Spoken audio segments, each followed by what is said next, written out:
25. Grew up in Toronto, just living on the streets and not wanting to go to people for help. I just did whatever I had to do to make a living on my own, and didn't take long to start going to jail, and just it's like a revolving door ever since then. When you get out, it's just hard to get started up again, so you go right back to it, and it's not long before you go back again. First time was for assault on my brother. They ended up dropping the charges after a year and giving me a peace bond on a common assault.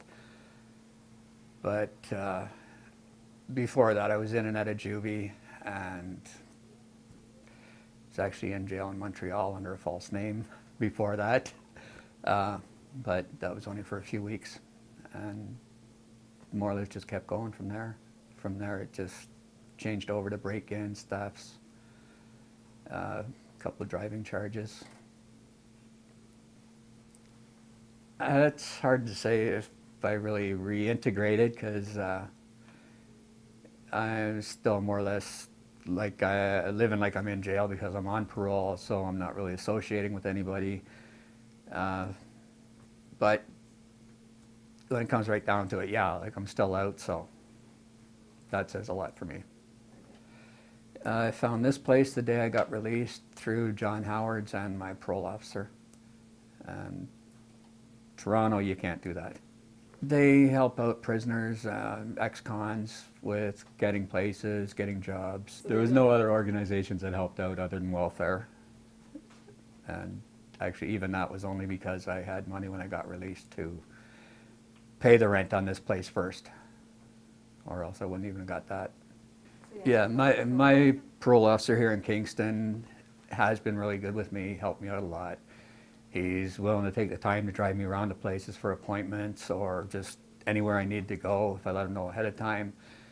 And that's not something you run into too often. I worked at an orchard outside of Kingston for a while when I was at Frontenac.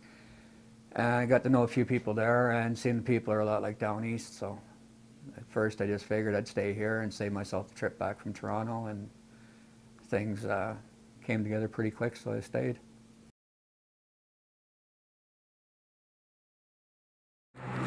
So where are we heading off to today, Bill? St. Vincent de Paul. They got a drop-in center when pretty much all day there for coffee, and lunchtime they serve a meal. I'm not too sure what the meals are there, but usually like soup and sandwich for lunch. They even help you pay your bills and stuff if you're behind and you get final notice on anything, they'll help you out. Yeah, I noticed you got some more furniture in your room. Was that supported, like, did St. Vincent help you with that, or? Salvation Army, I got the bed from. The dresser, it was actually from the building itself. They got stuff together for me. Oh, so. wow. But once I decided to stay in Kingston, then I figured I'd start getting stuff together. Yeah.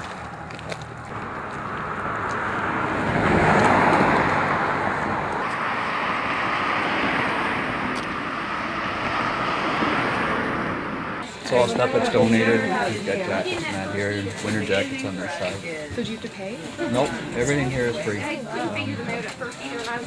Over there is where the food bank is. Food bank's in here if you want to. Oh, okay, yeah. And Yeah, well, here thank you. is like the section for the bedding and stuff. You just ask the lady in there. They'll help you out with everything. Yeah. Sheets and everything is in there, pillowcases, comforters. Really nice stuff. Yeah. All clean. This is the food bank.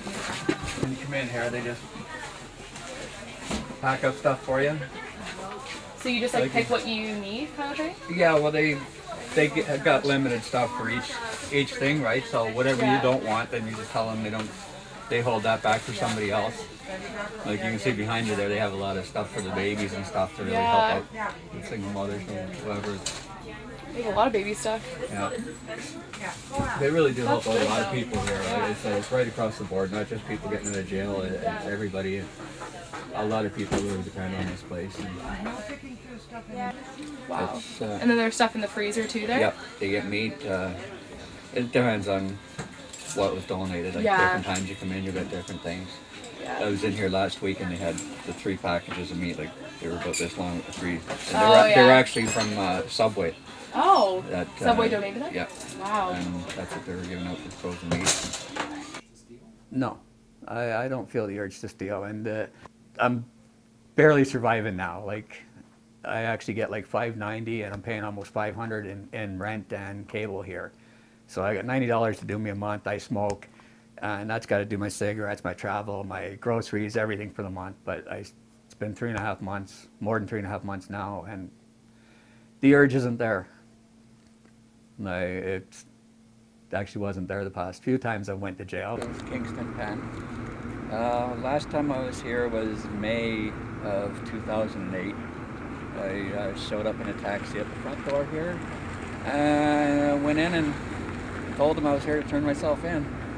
And since I wasn't actually a parole violator yet, they didn't want to let me in at the beginning, and once they realized that I violated my parole by coming back up here from Toronto, they came out and got me and took me and my stuff in and put me right up in the TD unit. So when you found out that the guy who killed your wife was caught, was there any sort of reaction? Like, how did you take the news? Like, were you relieved or? Yeah, it was hard. Mm-hmm. It's hard to explain.